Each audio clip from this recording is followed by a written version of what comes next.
All set. Well, welcome to our Wednesday night Zoom meeting.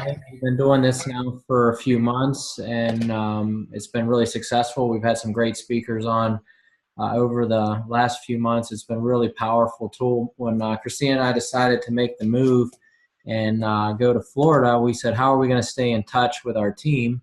And a lot of the leaders in the business suggested using this as a tool. That it's been successful for people who, especially teams who are working in Japan and trying to stay connected to their U.S. teams. And so we implemented this early on before we even really made announcements about us moving. And so we've been able to stay in touch. And what I like about this Zoom is it's kind of personal. We can only fit 100 people into a room. First come, first serve, and so you get to have a kind of a one-on-one with some of the top leaders in this business.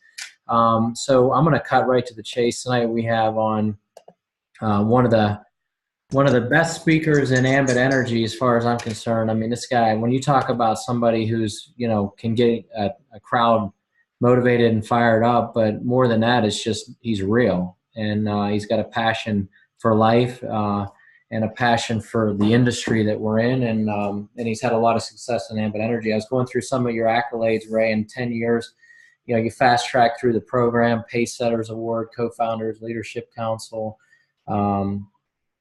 Pure Energy Award, Co-Founder Impact Award, Thompson Leadership Award. Made over $10 million in the business, and this really gets me here. It's like 11 5-star trips you've been on. I mean, that's amazing. I haven't even been on one yet. I got to get my act together. You got 11 5-star trips. So, Ray, I'm going to ask you a couple questions, and then as you feel, free, if there's things that you want to kind of just jump on and run with, go with it. One thing that kind of dawns on me is that you are, every time I've talked to you on the phone, first of all, you answer, which, first time I called you and you answered. And the fact is, one time I think I called and you didn't answer and you called me back right away. You're accessible, which is, a lot of people don't think that that's the case with leaders in a business like this. But what really gets me is every time I call, you're going somewhere. And it's not like you're going to the beach, you're going to a meeting, and you're working this business like a real live business. What really keeps you going, and what keeps you motivated and to go out and do the things that you do? I mean, the travel you do, the meetings that you do. Give us some insight on what keeps you going. Mark, first of all, I appreciate you having me on here tonight. I'm excited to be here. I do apologize. I'm on the side of the road just south of Jackson, New Hampshire, and I'm here with Kayla and the two dogs. We left Lake Wallenpaupack, Pennsylvania around 11:30 this morning, and we drove up to Ossipee, New Hampshire for a meeting that we did tonight. The reason I made that trip today is you talked about the 5-star trip. Jay and Teresa Sanborn, who are new executive consultants on my team up here and from Baldwin, Maine. As of about a week ago, they were number 11 in the first category of SCs and brand new ECs. And so I told them if they worked hard, I would do whatever I could to make sure they got on this 5-star trip, because I know what a important part of this business it is, going away with the co-founders and some incredible leaders. So I drove up here today to do that meeting. And when I left that meeting, we're heading north. We bought a house up in New Hampshire a couple of years ago. So we're going to be in Jackson, New Hampshire tonight. And then tomorrow I'm going to be meeting up with Tim and Sonia Devine sometime in the afternoon. I'm leaving New Hampshire and we're driving up to Orono, Maine, which is about as far north of it as I've ever been. We're going to meet somewhere off of 95 and drive up together and spend some time together. But the reason I'm going up there is I got a group that started up there probably about 2 or 3 months ago, and it's led to a couple guys that became SCs in 68 days, and I want to say 9 fast-track RCs. And so I'm going to drive up there and support them and help them and do a little bit of training. And, that's what motivates me. It's been 10 and a half years in Ambit Energy. It's been almost 22 years in the industry. And, I get tired sometimes and I get frustrated just like everybody else does. And then all of a sudden, you find somebody who are good people that want this as bad as you do. And so that's what I enjoy at this point. I enjoy working with really good people who are determined to get financial freedom and achieve their goals in Ambit. And so, one of the leisures I have at this point in my business is to work with the people, like Brian says, that really deserve my time, not the ones who time. And that doesn't mean I don't help everybody else, but I really enjoy working with people who want to take it to the next level. And, you know, Mark, that's one of the reasons I'm on here. I appreciate what you and Christine do. So I'm glad to be here tonight. Well, it's an honor to have you on here, like I said before. But another issue or another area I want you to talk about is, you know, there's a lot of new people on here. We have a pretty big team growing out in Ohio. A lot going through, obviously, Pennsylvania. That's where we started at. But there's a lot of new people on here, and there's some people who are very successful in what they do in life, and they haven't found the success yet in Ambit. You know, and so when you're talking to somebody like that, and they've made maybe $100 so far, what can you tell somebody who's in that position about, you know, Ambit, that to keep them excited about, you know, of what we're doing and kind of of Ambit in general? You know what I mean? It's just like, you know, the person that doesn't have the belief yet in Ambit. Well, that's a great question. I mean, the way you get belief is two things: is to get around the leaders and the co-founders, you know, people who are where you want to be, and you get to hear their vision. And then the second thing is obviously making money. The more money you make, the more checks you get with commas, the more you're going to believe in this thing. And so, you know, let's go back in time. 22 years ago, I was a business owner, and I had never been involved in network marketing or direct sales. And there is definitely a learning curve there. You know, when you think about sales, you think about closing the deal and selling. And when I first got involved in this industry, the first month I was in, I personally sponsored 13 people. Within 90 days, I had 250 people on my team, and I thought I was going to be a trillionaire. I looked at the charts that showed three who got three, and I put 13 in 30 days. And somewhere along the way, it didn't quite work out that way. I started realizing, what am I doing wrong? And the reason I said that is a lot of the people I put in, they didn't do anything. They were people that I wanted it more for them than they did themselves. And a very smart person in this industry told me, it's not how many you put in, it's how many you put in that do what you do. And so I started really zeroing in on the right type of people. When you find the right people, meaning somebody who has a burning desire to change their current situation, that means somebody who the timing is right in their life, not because you want them to be in your business, but because they want to. You know, there's people that would be great at Ambit, but they have health issues in the family. They have a sick relative, or they're going through a divorce, or they're in between jobs. And so you've got to catch people at the right time, which reminds me of a story. You know, 3 years ago this month, Mark, we opened up Maine. The state of Maine and Ambit Energy opened up in January of 2015. I didn't know a single person in Maine. I was excited about the state because there were some leaders on my team that had people up here, John Haas and Mike Obey and Kirk Horan. And they asked me if I was going to come up to Maine. And I said, well, guys, if I can get something going in my coded organization, I would gladly go up there. But it's a long ride in January and February to go to Maine. And so sure enough, I had a gentleman on my team by the name of Ed Thompson. Ed had been in the business about 2.5 years. He was a senior consultant with approximately 45 to 50 consultants on his team. He was getting free electricity, and if he was making a couple $100 a month from Ambit, he was doing good, but he didn't quit. And one of the things we always talk about is you're one conversation away from financial freedom. And he actually met a couple by the name of Tim and Sonia Devine via Facebook. They became friends, and he asked Tim about Ambit Energy. Tim looked at the business and said he was too busy, but what got Tim excited about it was free electricity. And so Tim signed up on January 30th of 2015, 3 years ago yesterday, and Ed immediately called me up and said, I got a guy up in Maine. I think he's going to be a good one. Can you please call him up and talk to him for me? And I did that first night on a Saturday night. I spent 2 hours on the phone with Tim Devine, getting to know him, answering questions, telling him a little bit about Ambit, about the system we had in place. And 24 hours later, we did a conference call, and he put 50 people on a conference call, and it was Super Bowl Sunday, and he's a Patriots fan, I hate to say, but it was the Patriots were in the Super Bowl that day. And I said, if you're serious, get promoted to regional consultant, and I'll drive up there. And so 12 days later, February 12th of 2015, I made my first drive up to Maine. Jerry was actually up here that night. There was about 6 feet of snow on the ground, and I met Tim and Sonia for the first time. And so 3 years later, they're closing in on 4,000 consultants on that group, a large group in Japan. Tim just signed up somebody today in Canada, and So, if one thing I can tell you is you got to be a student of this business, this industry. It's not traditional business. There's going to be some things that you probably are used to doing in traditional business and sales that are going to be a little bit different here. It's not about closing people.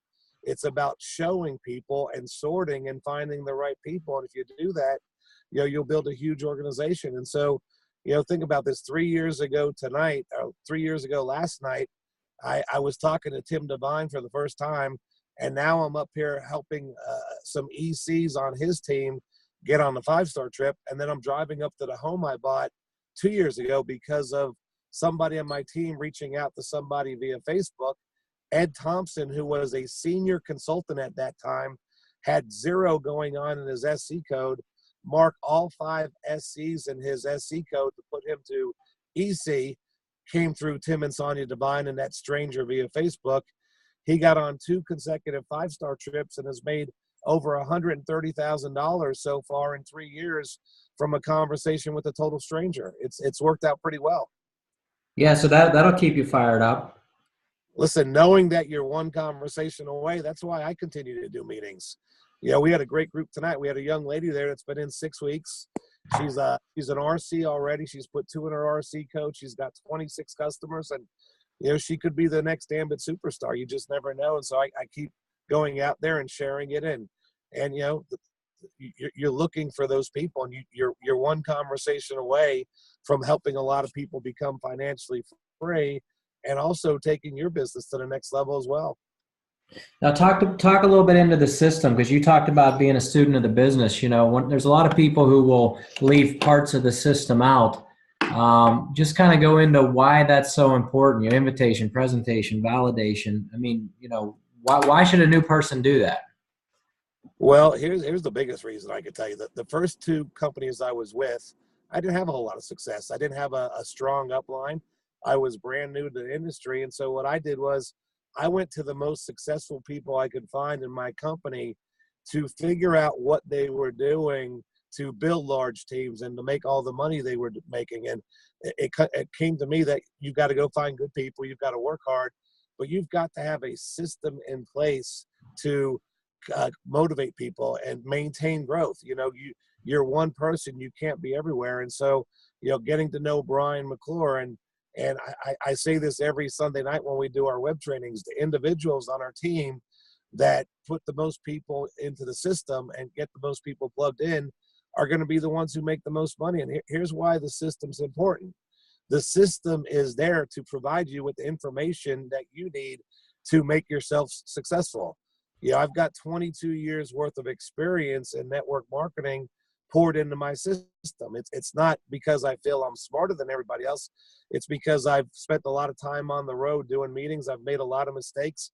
I can tell you what works, what doesn't work. Try it this way doesn't work. And the system is there to educate people. It's to make people confident, is to teach them the ins and outs, the nuances of what we do. And so, it's funny because I had a brand new EC pop in our team today, Mark. His name is Anthony Coletti. He's actually in Kirk Horan's EC code. So he's Kirk's 3rd EC towards Kirk becoming an NC. Him and his wife, Jessica, live out in Cape Cod. And I called Anthony, about 7 o'clock tonight to congratulate him on getting the EC. And, he's actually been moving up the charts. Hopefully he'll make the 5-star trip, which is exciting. But when we started talking, he wanted to thank me and thank Brian. And he said, Ray, I just want to thank you for putting everything in place for me to be successful. I said, Anthony, I appreciate that. He said, I watch what you do, and I know some people just take it for granted, but I don't. I said, well, I really appreciate that. And Mark, we have these orange workbooks, and I know you guys have different tools that you give out to your team, but on the second page of our orange workbook, there's a list of do's and don'ts. And he said something to me that I thought was pretty profound. He said, Ray, I opened that up and I did what it says to do, and I didn't do what it says not to do. Now, the reason I'm telling you this, Mark, is I give those books out to every new consultant that joins my team. Do you know how many of them never even read that page or open up that book? And so, the system is to help guide people on their journey in Ambit and help them become successful. The challenge that you and I and everybody else in this web room has is to find people who are committed to something that only costs $100 that are willing to take the time and read the do's and don'ts. Yeah, and like you said, a lot of times you hand it out and it's just becomes scrap paper. People don't read it, they don't follow it. There's a lot of times where you have people on your team, and I know, Ray, you're great at what you're giving credit where credit is due. Every time I've heard you talk, you mention the leaders on your team. You're connected with, it's amazing to hear you kind of thread that needle, thread that chain. So and so who signed so and so, and all these. You remember their names. You remember when it happened. What about the people? There's people who join, and I know in our business, who join and then you never hear from them again. There's a lot of people who get in and they quit. How much effort, because I watch a lot of people get hung up on the ones who don't do anything. How much effort do you put into somebody who gets in and gives up? Not a whole lot. I mean, I'll be honest with you. That doesn't mean I would never help them if they got going again. But I learned a long time ago, you can't want it worse for somebody than they do. When I first got involved in network marketing over 21 years ago, initially I put a lot of friends and family in, and there were people that needed that business, and I wanted them to be successful. I wanted it where I was doing everything for them. I was calling them to encourage them and try to convince them to come to meetings and gathering customers and go to trainings. And somewhere along the way, I realized that that was just dragging me down. And I always like the motto, it's easier to give birth than bring back the dead. Now, if somebody gets going again and says, hey, something's changed and I'm ready to get going, I'm there to help them. But Mark, very rarely where I go back and chase people. That doesn't mean I don't occasionally send a friend or somebody I really liked in the business, send them an email, let them know what's going on. And my dog wants to see what's going on here. I apologize. That's okay. And so, I do that. But, one of the things I like to do is I like to have a conversation with somebody before they quit the business or before they disappear. And, the conversation goes something like this. I say, Mark, I talk about their why. I know why you and Christine started this business. It was because you wanted to spend more time with your family. And I respect that. But somehow something has happened where you just haven't put the time in Ambit. I want you to know that if something changes in the future and you're ready to get re-engaged, I'm here to help you. But this is too big of an opportunity. As a friend, I don't want to harass you. I don't want to hound you. I just want to let you know I'm going to move on and go help some other people who want my help. When you're ready to get going again, you give me a call. And, Mark, what that does is it kind of puts a lot of people at ease that they're letting me down, and I don't have to chase them. I let them know I'm here to help you, but I'm not going to chase you. I want to work with you, but I want you to want it as bad as I do. And at some point in the future, if that changes, you give me a call. And, it's amazing because when I do that, there are times 6 months out, I get a call from somebody and they tell me, I'm ready to get going. Something's changed, or sometimes it's been 2, 3, 4, 5 years they're ready to get going. But the people that don't call me, I'm not chasing, and they're probably glad that I'm not calling them up and texting them about trainings and harassing them and stuff like that. Now, every once in a while, I will send out an email to some of the people that aren't real active if Japan opens up or if Canada opens up, because I had John Haas do that with a guy on our team that had disappeared, hadn't really seen much of him, who was an SC. And this guy signed up his son's girlfriend, whose father was a businessman from Japan, and now he's an EC. And all 5 of his SCs came out of that leg from Japan. And so, you just never know. And so you got to just keep talking to people. But I don't chase people. I don't harass people. I have that conversation. I put the ball in their court, and when they're ready to get going, they give me a call. And if they don't call me, that's okay too. At least I haven't wasted time. Yeah, I got somebody asked a question though, like let's say that person who comes back around happens to be in your marketing code. Does that affect how much effort you put into them? It doesn't. I listen, you guys know Tony and Diana Procopio, Jay Emma, Jeff Rollins. Yeah. They're all people that I've put a lot of time in. I don't make a penny off them. They were never coded to me. They're way past my 7th level, but they're great leaders, and I appreciate who they are and what they bring to Ambit. And although I don't make residual income or bonuses off them, what they do for my team and what they do for Ambit pays me back tenfold. So I don't focus on that. I know some leaders do, and that's just not who I am. If you're in my team, whether you're in my marketing code or you're in my national consultant business, I'm going to help you. Now, with that said, obviously there's a pay structure here too.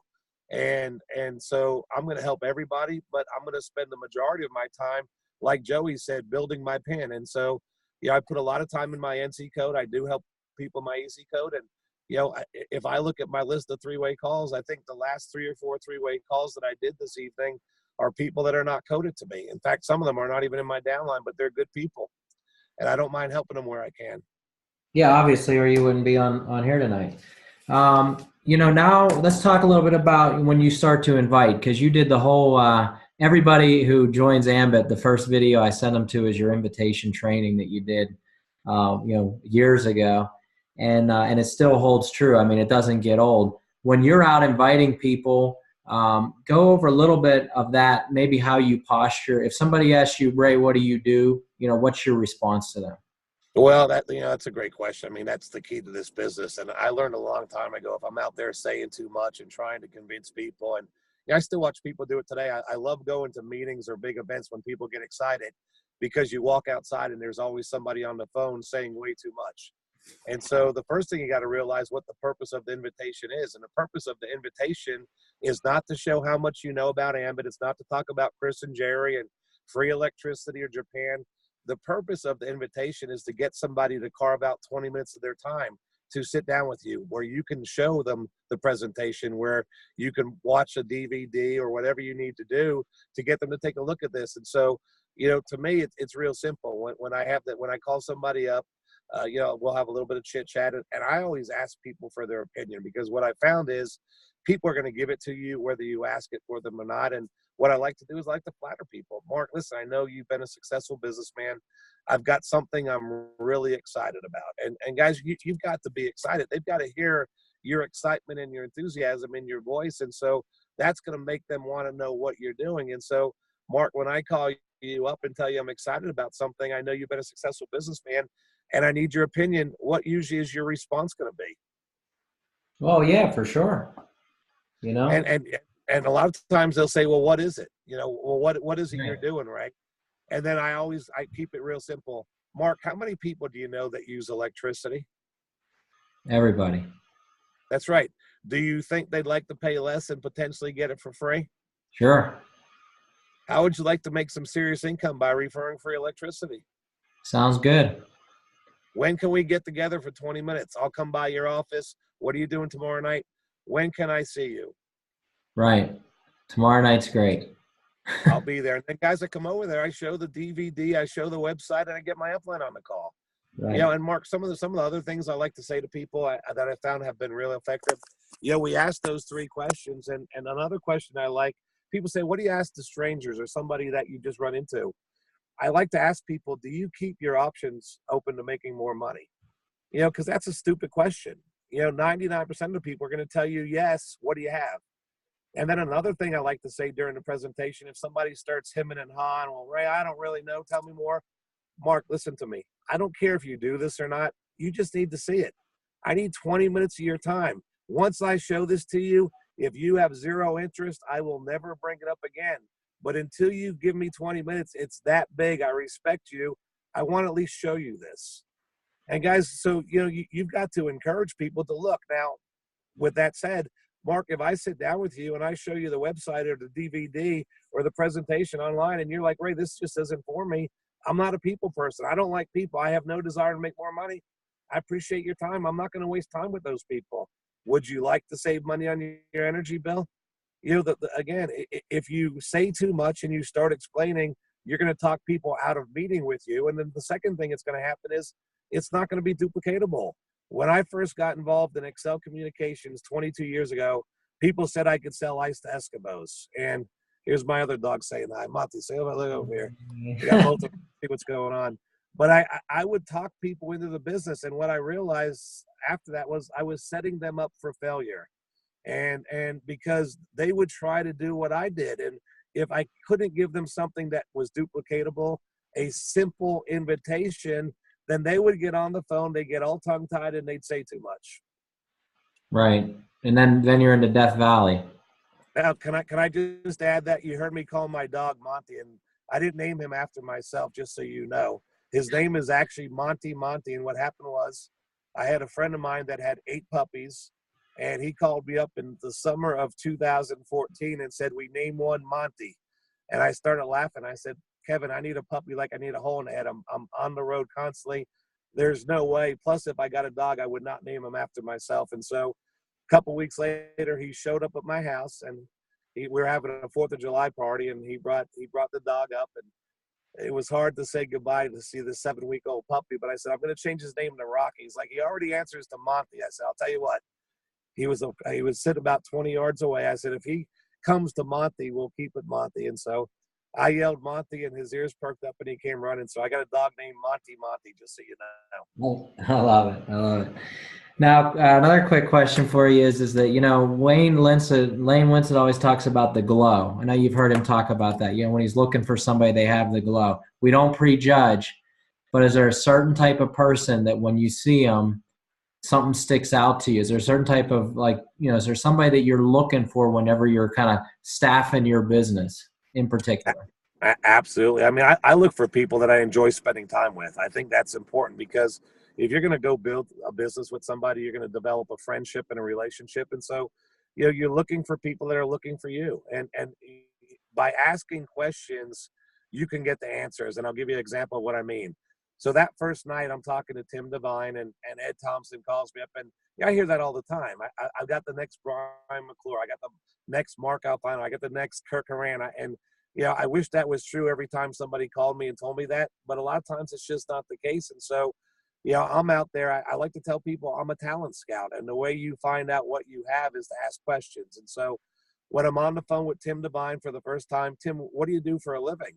Well, I own a car dealership. I also have a couple other businesses. I plow snow. And so the guy basically owned 4 or 5 businesses. Well, that tells me he's extremely motivated. And then he started talking about his family and his daughters and sons and how proud he was. And then he started bragging about his wife. But he also told me he plays drums in a Christian rock band. And he told me how committed he was to his church.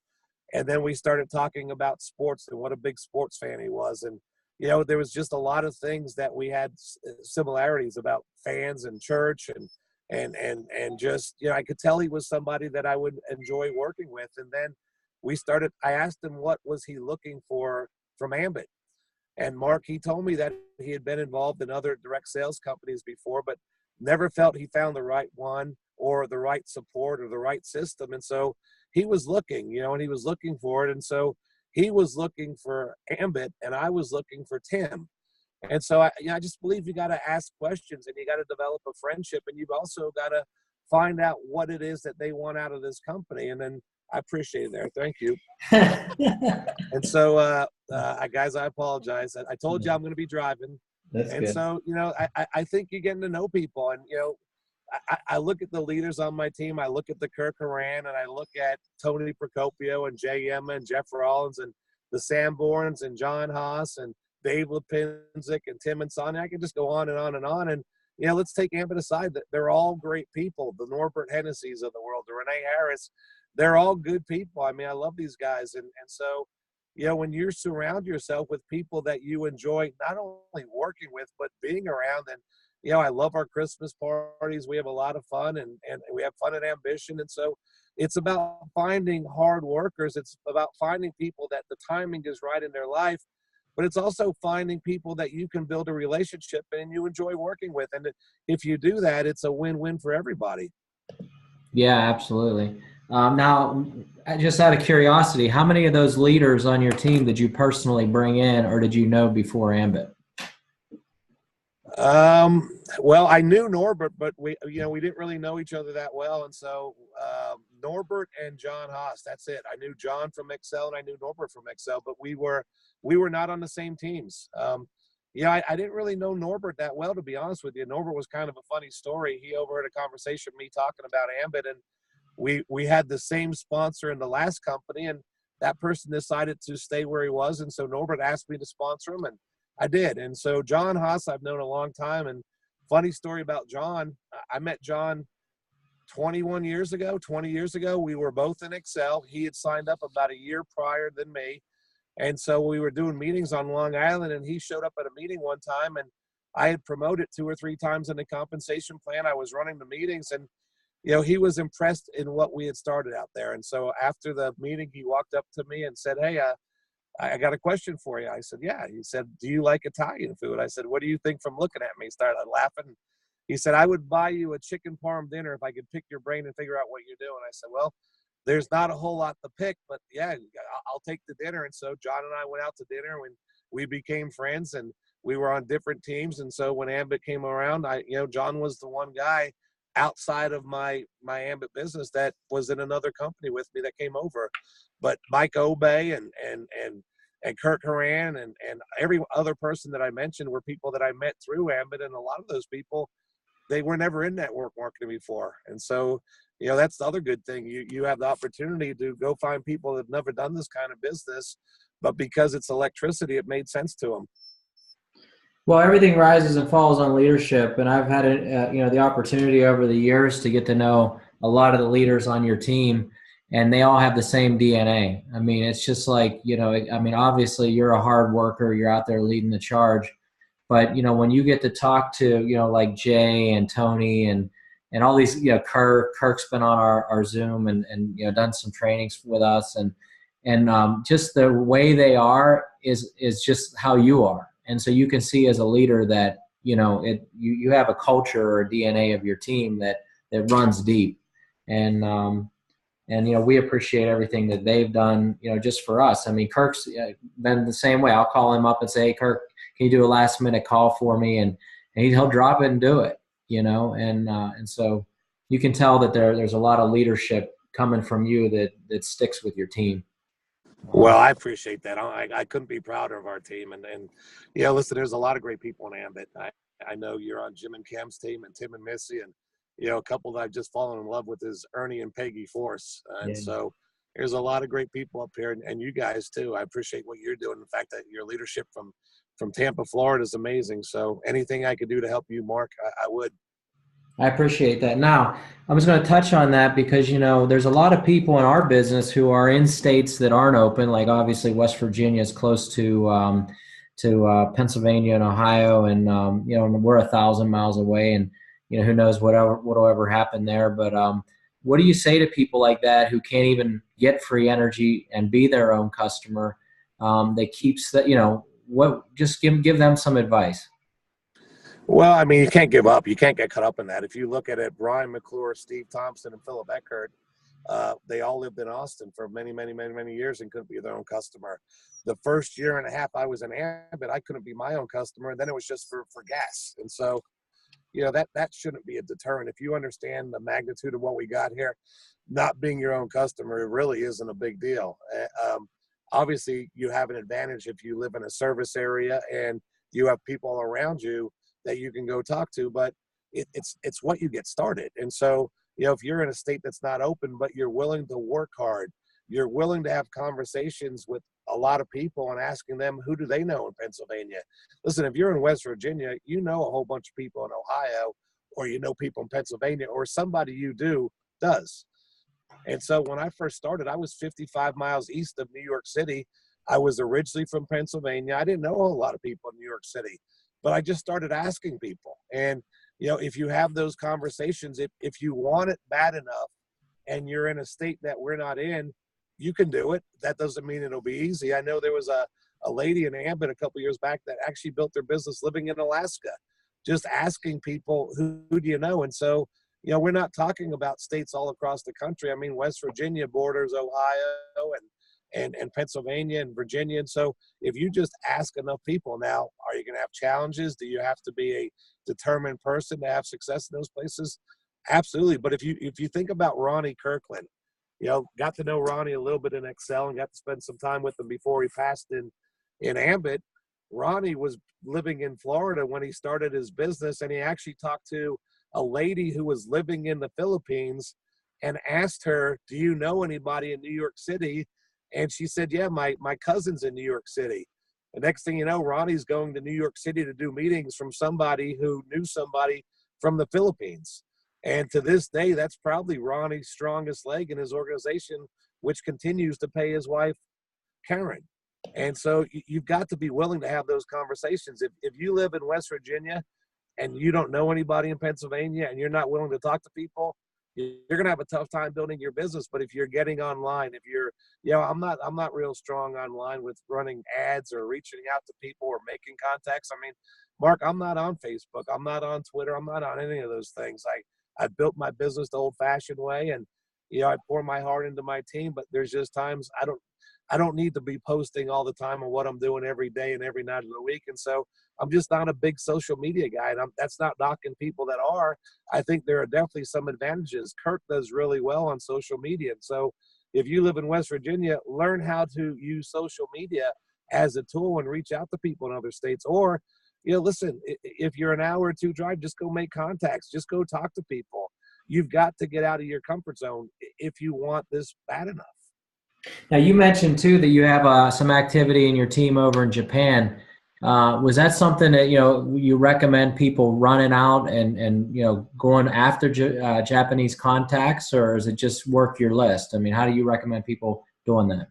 Well, we had people doing all kinds of things. We had people wearing badges that say, "Who do you know from Japan?" And we had some people got consultants like that. We obviously you're a warm market. Who do you know? And a lot of times you've got people who have family members, but I would not run over there. I would, unless you've got something that just explodes on you. Yeah, I mean, we've had people do some LinkedIn and Facebook, and that's a tough way to sponsor, especially with the language barriers in a different country. What I'm hearing about the Japanese is they are very hard workers. They're very loyal, but they've got to get to know you first. And Tim and Sonia have been over there. They've got quite a few SCs over there. I think they've got over 1,000 consultants on their team, and they're actually heading back over there February 7th. And so, but they said the people are extremely loyal, but they've got to have a trust. And to me, I just don't see building a big trust factor over the internet or via Facebook. And so, and I wouldn't tell you not to do that, because if you would have told me 3 years ago that I'd have this much success from a guy who met somebody on Facebook, I would have told you you're crazy. But whatever it takes to get in front of as many people, but just know when you're in the cold market, it is a numbers game, and you got to keep talking. You can't get discouraged, and you'll eventually find the right person, just like Ed Thompson did finding Tim and Sonia. And now he's got a group that's blowing up over in Japan because he found somebody via Facebook. Now, what's your other dog's name? Buddy, little Buddy, come here. That's funny. Okay. All right. Okay. Thank you. Yeah, we gotta say hi to Kayla, right? Hey, Kayla. Hi. The Road Warriors, right? So I don't want to keep you on here all night. A couple more questions. One is who's going to win the Super Bowl? Eagles or Pats? It's real tough being up here in New England. I'll be honest with you. And as a Dolphins fan, I'm going to assume you probably got a lot of Steelers fans on here, Mark. So, that's. Let me ask you this: who are Steelers fans rooting for? Because I know they don't like the Patriots, but do you like the Eagles? Yeah, I think we're just going to eat wings and and watch the commercials. Yeah, that's about where I'm at. Listen, all I want to see is a good competitive game, and I wouldn't mind seeing Brady get knocked around 7 or 8 times, and I wouldn't mind seeing the Eagles, but I always root for the underdogs.